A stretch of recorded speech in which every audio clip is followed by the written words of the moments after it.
Welcome to join us on the 1 p.m. Bilingual News. Thank God it's Friday. We are Kejang Henry Timbe and Monique Naoshi Foot. So wishing you the best ahead of the day. Good day, Monique. Good day, Henri Kejang Timbe, mesdames, messieurs. Bonjour, bienvenue à ce rendez-vous de l'information. La dernière de la semaine. Dernier rendez-vous de la semaine. Les titres à la une de votre journal.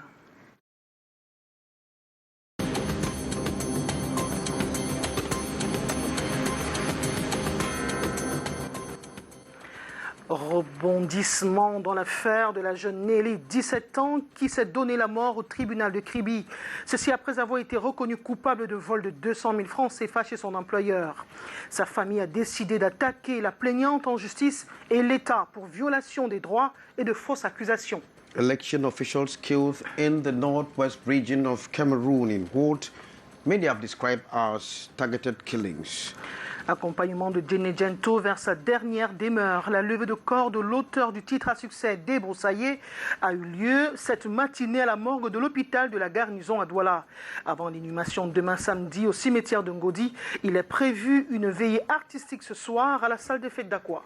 And UNESCO member countries prepare to ratify what is known as documents to protect underwater cultural heritage. Top stories.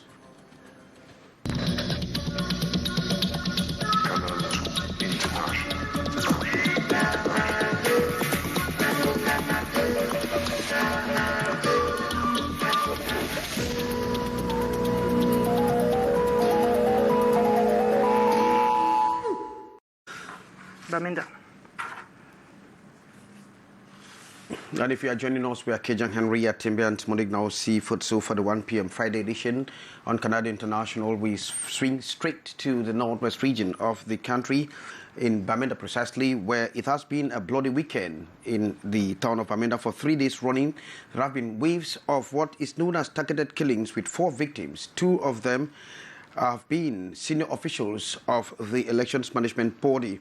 Now, the justice or mob justice is equally known to have played a role in the tragic happenings. With calls from our Northwest Regional Bureau Chief Correspondent, Annie Collins, Stephanie reports. Whereas there has been a calm atmosphere in Bamenda for some months now after years of violence, the population of the Northwest Regional capital are surprised with the latest spate of killings this mid-January 2023. Gunshot!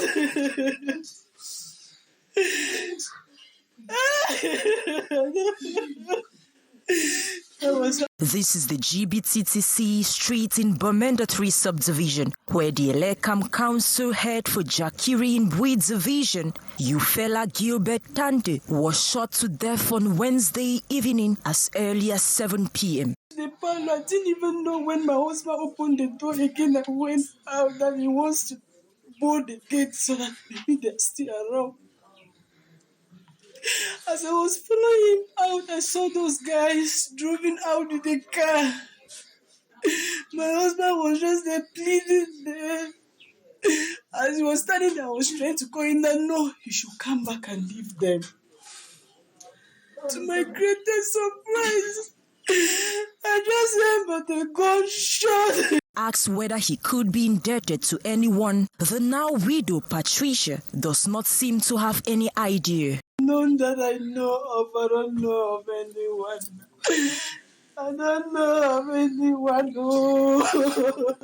After the act, the 2 assailants who came on a motorbike also drove away with the victim's car. By the time our reporters left the residence before 10 a.m. this Thursday, security forces had not yet set foot on the crime scene. Meanwhile, the divisional delegate for the same Elekam for Momo has also been killed at his New Road residence in Bamenda 3 this Thursday morning. Reports say Kayi John Fai was beaten to death by an angry crowd after a young man caught red-handed breaking into a house, allegedly confessed, usually selling stolen items to the Elekam senior official. Barely 2 days ago, a trader was whisked off from his shop at the popular Mobile Nkwen at about 7:45 p.m. by armed men on motorcycle, and when he resisted on the way to an unknown destination, he was was shot and reportedly died in the hospital. The very evening, gunmen dropped a man from their motorbike at the Behindshire public stand tab in Bamenda 2 and opened fire on him before riding off on top speed. The young man later died on the spot from his wounds. It is not clear if this inaugural violence for 2023 is in any way related to the announced senatorial elections. Well, sorry, very unfortunate indeed. May the soul rest in peace. And just 40 hours after the murder of the election officials in the northwest region of Cameroon, the head of the elections management body has appointed new persons to replace them. John Fire of Momo Division, killed in a very tragic circumstance, was replaced by Adehilda Shri, while Gilbert Ufala was replaced by Lawrence Kunsai in Momo Division, in Jakiri of the northwest region of the country.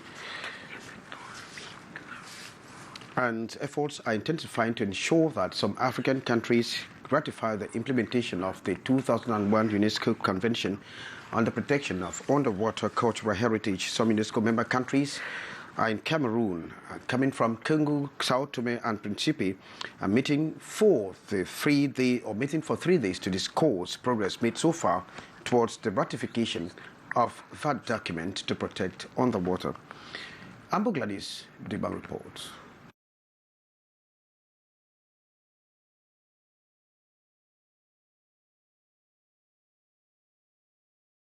In the report from Amber Gladys Dibang. The Yaoundé Central Hospital mortuary saturated, not enough space for dead bodies. The freezing chambers have corpses for years and months. We have 54 abandoned corpses over a year. According to a prefectural law, any corpse after 120 days is considered abandoned. An example is the corpse of one lady now, 3,191 days as of April 2014. Her case falls under the category identified as abandoned due to family contest. This other, unidentified and unclaimed category, the big challenge to every mortuary management, especially cases of accidents, gunshot wounds on criminals, trauma foreigners, etc. The reason for abandoning corpses, some families claim, is the cost attached to it. Hospital bills, mortuary fees, the cost of burial, the circumstances of death, especially someone the family had wished dead long ago, some relatives are not aware, and more. The long period of piling upon piling in mortuary freezer chambers, really awful years, but the risk of contamination, the worst. The situation is often a common barrier, mass grief for all. The senior divisional officer from Fundi, here in Yaoundé, is the head of the commission in charge of that process. But this is done after the list with names of death is published for a period of 1 month. La dernière liste que nous avons publiée a fait plus de 3 semaines en espérant que les familles puissent venir identifier certains qui sont sur la liste. À ce jour, nous n'avons personne qui est passé. The public is called upon to understand that the only right a dead person has is at least a decent burial. Well, thanks very much, Beatrice Ngama reporting there. That was our Yaoundé Bureau Chief Correspondent reporting there. Unfortunately, we're sorry for that mix-up. As Makusa Mogul, Jenny Gentle will be laid to rest in the bosom of his ancestors tomorrow morning. C'est donc l'ultime réunion préparatoire pour les obsèques de l'artiste Jenny Gento.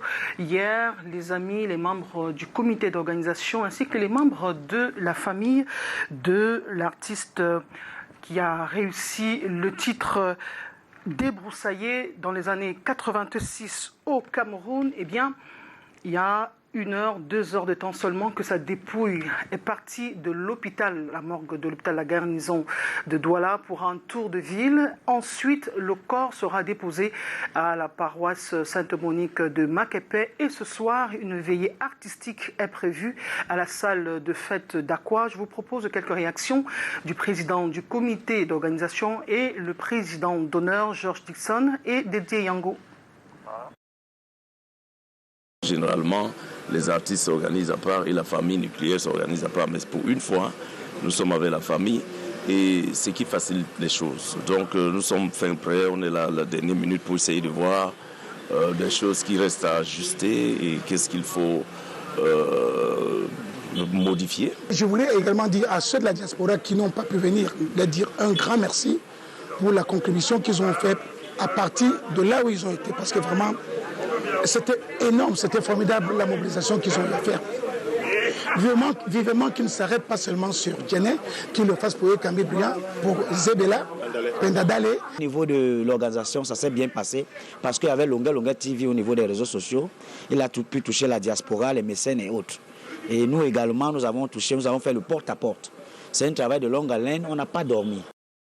Pour rester dans le versant de la nécrologie, le footballeur camerounais, l'international Bami Modeste, sa dépouille a rejoint la terre de ses ancêtres par Yaoundé Simalène. Ce jour, nous y reviendrons. Il y a peu de temps, l'opinion publique a été secouée par l'affaire de la jeune Nelly, 17 ans, qui s'est donné la mort justement, c'était au tribunal de Kribi, reconnu coupable de vol d'une somme de 200 000 francs CFA en complicité avec son petit ami chez son employeur. Et donc, la famille des deux, c'est-à-dire la jeune fille et son copain, ont décidé d'interjecter appel en adressant une plainte contre la plaignante et l'État du Cameroun pour fausses accusations et violations des droits de leurs enfants. Reportage Aimé Catherine Moukouri. Dans la cité balnéaire de Kribi, l'affaire Nelly continue de faire des vagues. Le procureur de la République vient d'instruire une enquête pour voir clair sur son histoire et celle de son petit ami Thierry Marcel. Détenu à la prison de la ville, il séjourne à l'infirmerie de l'espace carcéral depuis quelques jours, après avoir lui aussi essayé de se donner la mort comme sa bien-aimée.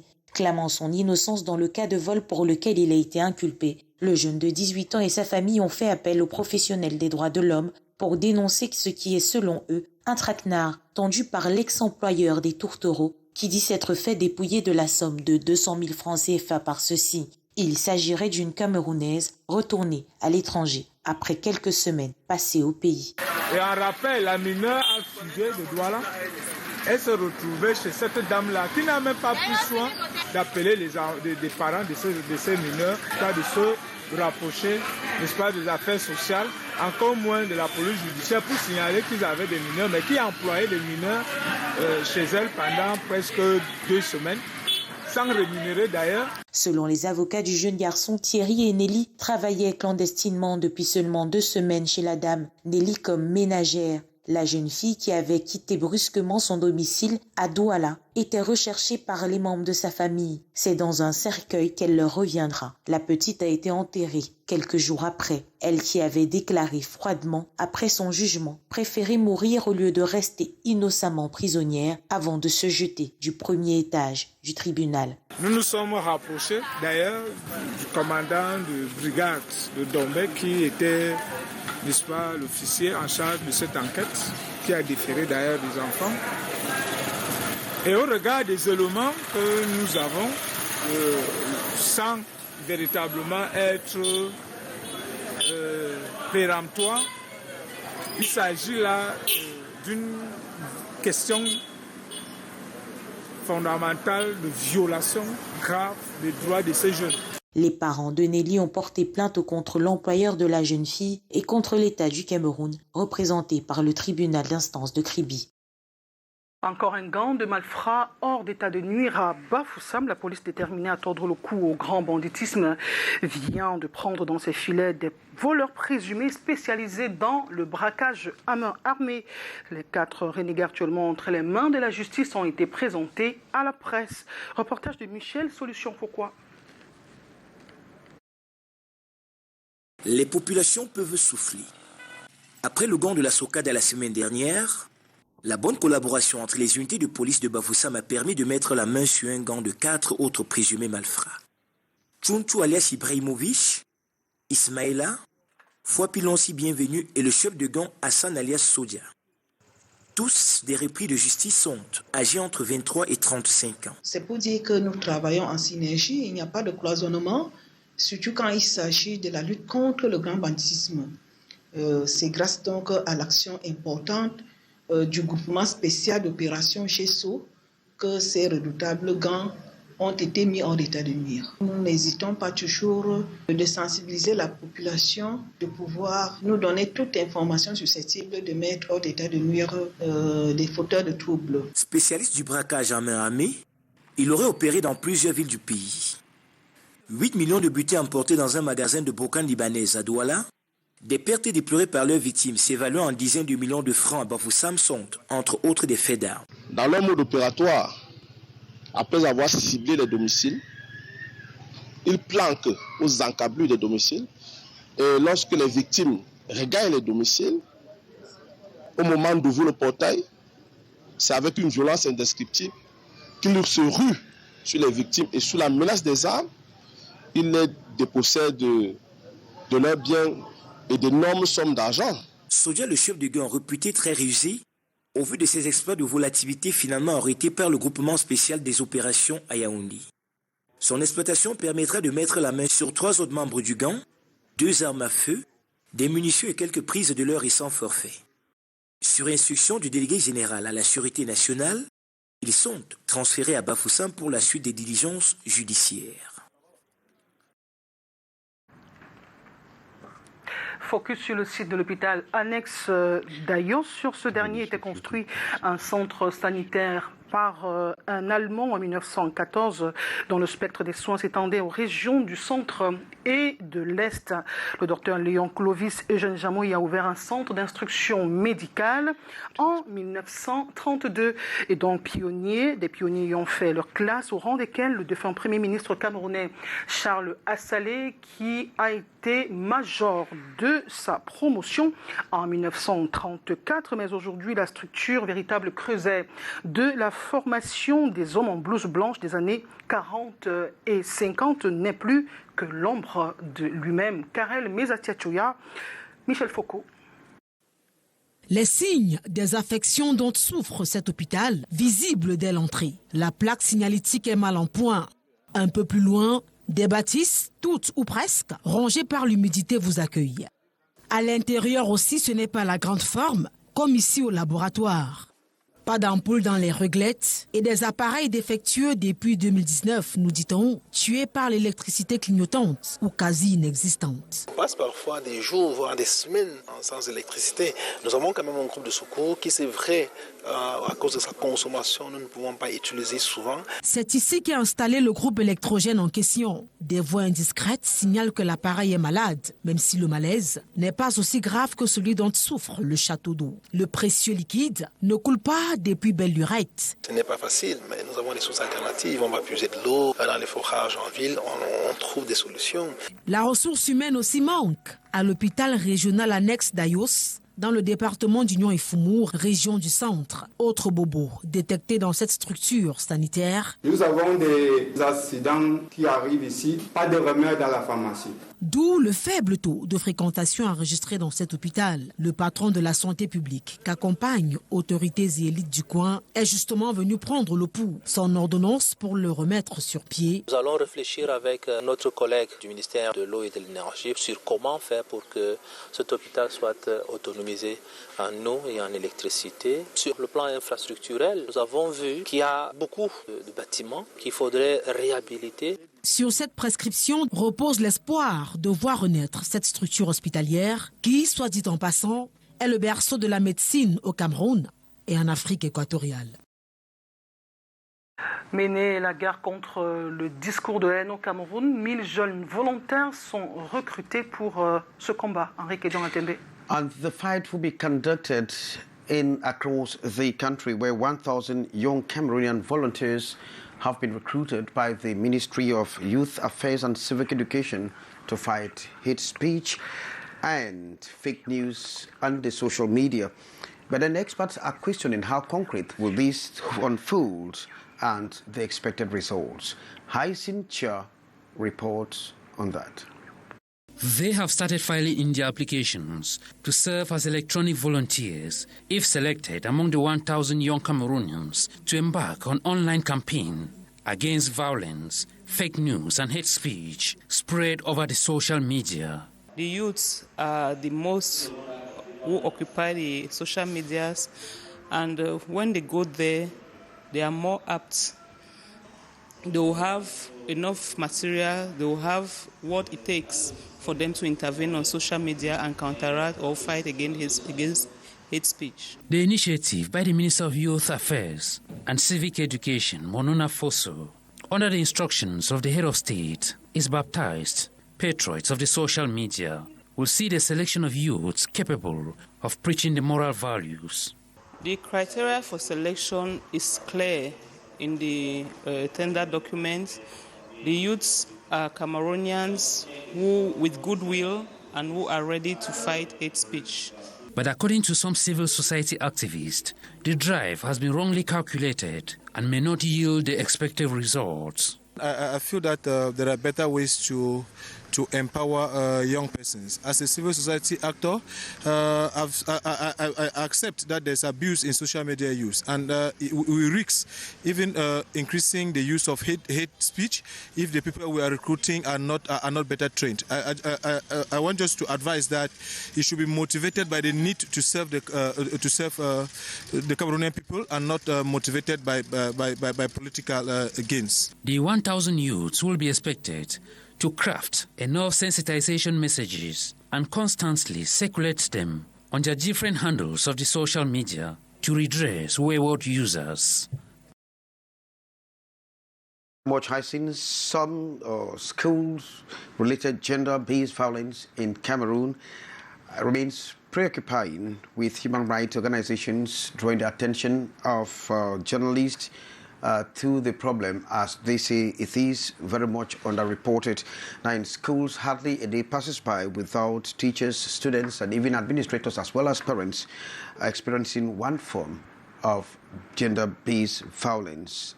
Human rights organizations are saying that they are bent on eradicating this phenomenon. Morindi.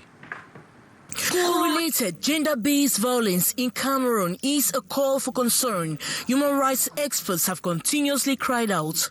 School-related gender-based violence stems from home to the society and to the school. And many of us, even us standing here, even me, we have faced this kind of violence. Either you were sexually harassed, either you were punished because you were talking to a girl a teacher was looking at, either you are a girl who was punished because somebody wanted to get you and you refused, either you are a teacher who is being hated by a child because the parents are rich and they don't respect you. So there is a lot that is going on in school. These refers to acts or threats of sexual, physical, or psychological violence occurring in and around schools, perpetrated as a result of gender norms and stereotypes. Most go underreported reason for the wake-up call for journalists in Cameroon. In a workshop in Douala organized by human rights organization, Gender Empowerment and Development, journalists were schooled on techniques of reporting school-related gender-based violence. These tools and methods are those we think are participatory enough, and they can help you also to build a capacity as well as report in a gender-responsive way. It should be noted, Gender Employment and Development Organization has been working for close to 6 years now and continue to devise strategies to address the issues of school-related gender-based violence in Cameroon. Maureen, and of course we talk training. It's now very official. 250,000 francs is the amount or the fee that is needed to be trained to obtain a B license in driving. In fact, this figure, this amount has actually galloped from 150,000 francs. And so 8 years ago, Cameroon's Transport Office set up what is just known as the new approach to be trained in the driving or in driving, which is 3 months. But then officials of the training school say it's 4 months, and that is why there's just been an increase, as Saleh Sherifa reports. 8 years ago, Cameroon's Transport Office had changed driving school apprenticeship period from 3 months to 4 months. This was to avoid low-quality training skills not respected by all driving schools. Driving school promoters agreed on putting it on practice as the year 2023 began. Plus de 250 000 This amount, 250,000 francs, is in relation to the official hourly quota imposed on driving schools. There were a lot of debates at the beginning. We wanted to put the amount at 400,000 francs because we inquired from other African countries. We've taken into account the expensive cost of living for Cameroonians. One of the resolutions taken at the end of their general meeting on December 2022 was to agree on 250,000 francs for training to obtain the B license to cover up expenses within the 4 months, which according to the National President for Driving School Promoters, Nga Misobo, might increase 3 years from now. Many Cameroonians discouraged given the present hard economy. People were spending more because when you pay 50,000 francs and you were given 10 hours of lessons, at the end of the day, you were given a vehicle. You couldn't drive and you came back to the driving school to pay for retraining. With life that has become so expensive, it wouldn't be easy. Someone like me, it doesn't encourage me. 4 months of apprenticeship will consist of 40 hours of theoretical lessons and 20 hours of practical lessons. By so doing, quality driving skills shall be obtained. Thanks, Sherifa Saleh reporting there. And now we talk sports and sports obituary. The corpse of Cameroon's former Indomitable Lion star Mbami Modeste is expected in the country and of course will be laid in the bosom of his ancestors' money. La dépouille de Modeste Mbami a regagné le Cameroun. Les restes de l'ancien milieu offensif des Lions indomptables décédé le 7 janvier dernier sont arrivés hier soir par l'aéroport international de Yaoundé-Simalène où se sont réunis les anciens lions, les nouveaux, les membres de la famille ainsi que nos reporters Daniel Anissé-Boudjé et Michel Foucault.